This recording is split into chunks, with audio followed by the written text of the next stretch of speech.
Hey guys, welcome back to my channel. This is Shirani. Today I have a really easy recipe for you.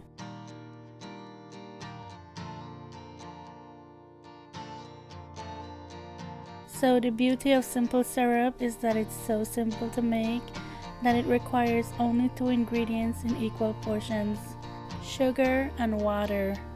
You can adjust the measurements as needed.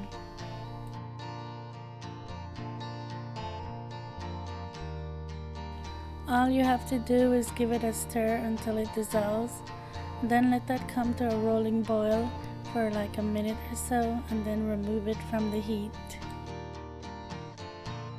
I always have simple syrup on hand because I use it a lot to sweeten my cocktails and other drinks.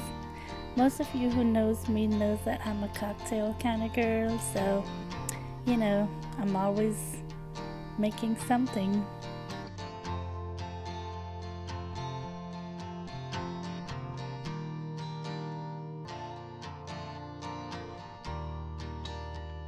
This will last in your refrigerator for up to a month.